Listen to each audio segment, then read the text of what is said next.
crazy just that too much. what you're saying here, although it's backed by the literature, it's obvious you have an expertise in this area.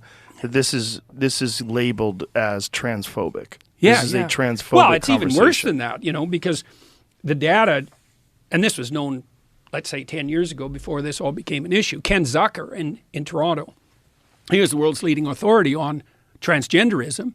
He divided it into two parts. There's the autogynephilic types. Those are the guys who get sexual kicks from dressing up in women's clothing and then go do drag queen story hour. Say, well, we're just, pristine and pure. It's like, no, you're not. You're getting a sexual kick from dressing up in women's clothing. And let's not bloody well forget it.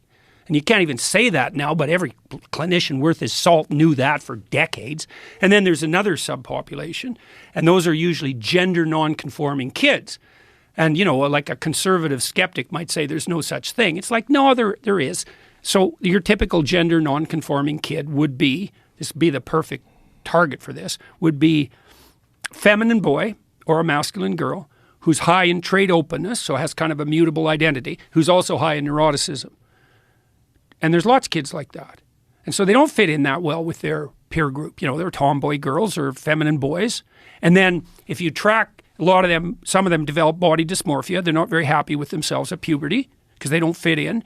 But Zucker showed very clearly, he ran the transgender treatment clinic at CAMH in Toronto for decades, and he was one of the world's leading authorities in terms of publication. I think he was the editor of the lead journal for years. They just took him out in Canada, fired him and disgraced him, and he battled on the lawsuit front for like 10 years and was eventually vindicated, but he didn't have a political bone in his body. He was a clinician through and through, He wasn't playing political games, documenting autogynephilia. That was just clinical reality. Now it's become verboten to even suggest such a thing. Oh, there's nothing sexual about this. It's like, yeah, right. You're dressing up in lingerie before your mirror at home, tucking your dick between your legs, imagining you have a vagina for a sexual kick. Oh, there's nothing sexual about that. Yeah, right. Bloody absolute liars. Now, then you have the kids who don't fit in on the gender front. That's a different pathway.